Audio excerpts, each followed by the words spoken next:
Join me in welcoming Monty, who's going to give us a talk on what do we do with all our human made stuff?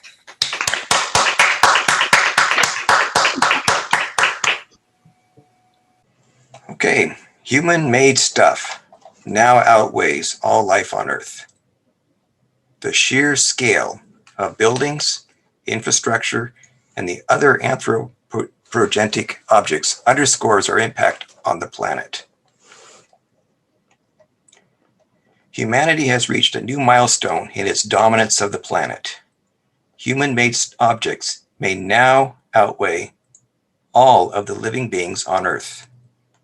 Roads, houses, shopping malls, fishing vessels, printer paper, coffee mugs, smartphones, and all the other infrastructure of daily life now weigh in at approximately 1.1 trillion metric tons, equal to the combined dry weight of all plants, animals, fungi, bacteria, archaea, and protists on our planet. Interesting. This is a qualifier. Take water out of life and you're talking only about 1/5 to 1/10 of the actual weight of all life on Earth. But then, most human-made stuff has little of that biodegradable, life-enhancing liquid. And to be fair, we should be comparing apples to apples.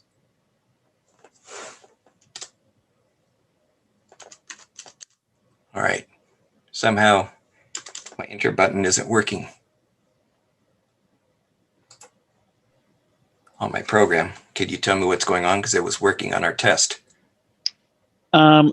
There's some other keys that often work. Maybe try the arrow keys, left Arrow and key. right, or sometimes Thank space you. works. Arrow key works. Thank you. Sweet. All right.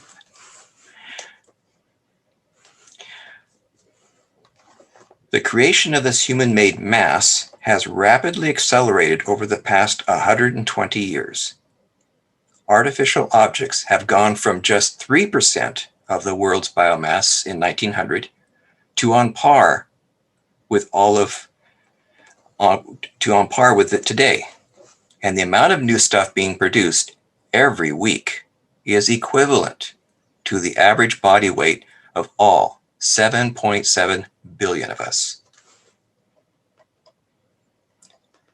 That seems like an exaggeration, but another way of looking at this is consider for each of us the construction and manufacture of goods for our advertisement-driven, keep up with the neighbors, wants, not needs, and every week our new stuff is approximately equal to our own body weight.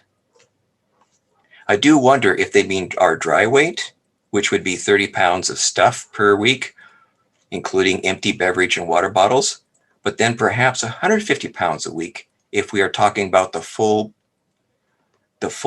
water bottle and milk jugs. Interesting. And to think back in 1900, our dry weight stuff per week was only about 4 ounces, or our wet weight of products was barely a pound per week, as most of our consumption was from our gardens or local farms. The implications of this finding, published on Wednesday in Nature, are staggering, and this was actually back in December 20.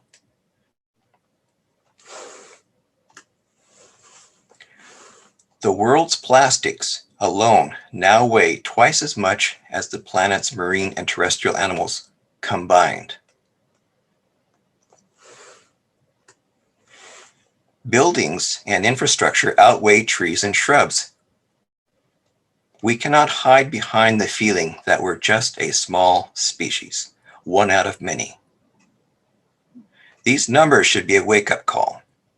They tell us something about the responsibility that we have, given that we have become a dominant force. The researchers found that human-made or anthropogenic mass has doubled every 20 years since 1900. Compare that to human population explosion from the 1900s to today, doubling only every 50 years in comparison. So on top of population growth, the amount of stuff we each make, consume, and throw away per day per person has been doubling every 33 years since the beginning of the 20th century, in just a mere 120 years. So what does that really mean? Compare the average human at the beginning of the 20th century to now. We, on average, today, accumulate and consume 12.4 times as much material and energy as we did in the earliest part of the century of 1900. That is just unconscionable. But we gradually, through the pressure of seeing what others have and powerful marketing forces to sell stuff already made and out of favor, have built up to this absurd level of consumption that we strangely accept as normal, take for granted, and to do otherwise would feel we are depriving ourselves and our loved ones. No one wants to reduce their standard of living, but would rather, in a disastrous so-called humane way, encourage the rest of the world room to catch up to bloated American consumption and acquisition of stuff and large real estates. Let's move on. Total biomass remained more or less stable in that 120-year time period, as you can see on the chart, though plant biomass has declined by approximately half since the dawn of the agriculture some 12,000 years ago through the clearing of forests and natural vegetation. The researchers estimated that anthropogenic mass, human-made stuff, crossed over to exceed biomass this year, plus or minus 6 years. The researchers chose to focus only on living biomass and anthropogenic objects that are in use, not waste. With waste, anthropogenic mass began outweighing biomass back in 2013, plus or minus 5 years. And the crossover point is slightly later if water weight is included in the biomass calculations. The wet weight of biomass on Earth is currently 2.2 trillion metric tons, and humans are on track to outproduce that figure in as early as 2031, which includes our waste. Without the waste, we'll achieve that record in 2037. About half of the world's current human-made mass is concrete, with aggregates such as gravel making up much of the rest. Bricks, asphalt, metals, plastic, and other materials make about 19% of the total, or 1/5. The new research actually uses a conservative standard to define both human-made mass and waste.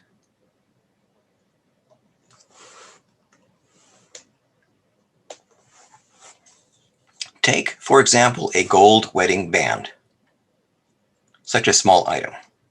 The study would measure only the few grams of gold in the band as human-made mass or anthropogenic mass in its calculations that I just gave to you. But somewhere between 4 million and 20 million metric tons of ore were processed to make that tiny piece of metal. Consider also the metals for our phones and our computers, and the same thing. The amount of material and land that is destroyed to get a little bit of that precious metal is incredible. This impact is not measured by what I'm giving you today.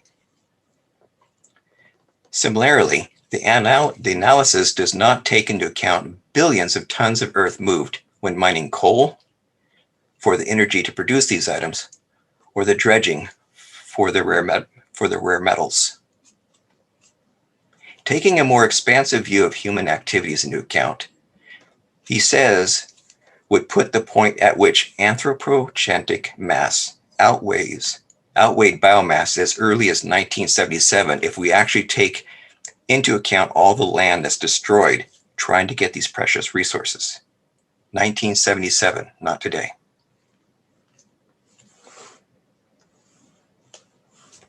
Whatever the moment when humanity's production eclipses nature's, the study points to a large narrative in which humans are modifying the planet to an extent that we have created a new geologic epoch.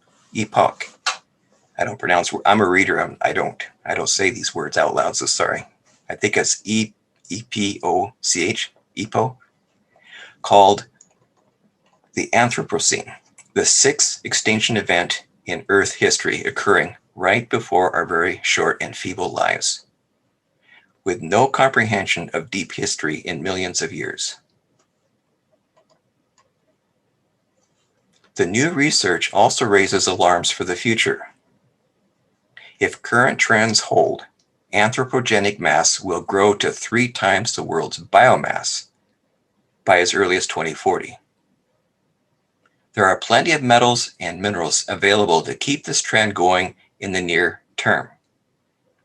All that new anthropogenic mass will eventually become waste that will have to be dealt with.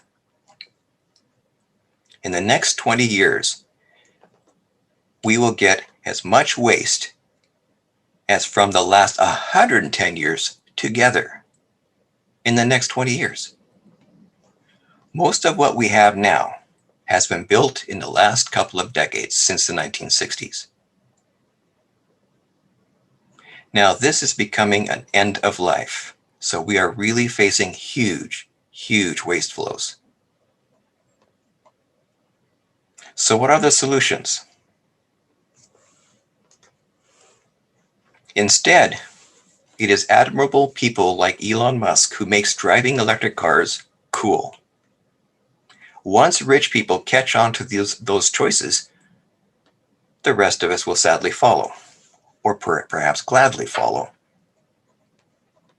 So our hope rides on famous entertainers and well-known rich people, and perhaps even down to the local, well-to-do and highly respected local leaders choosing to live a simple, experiential life with small homes, cool electric vehicles, who on their Facebook page will take pictures of their minimal waste on the street corner proudly.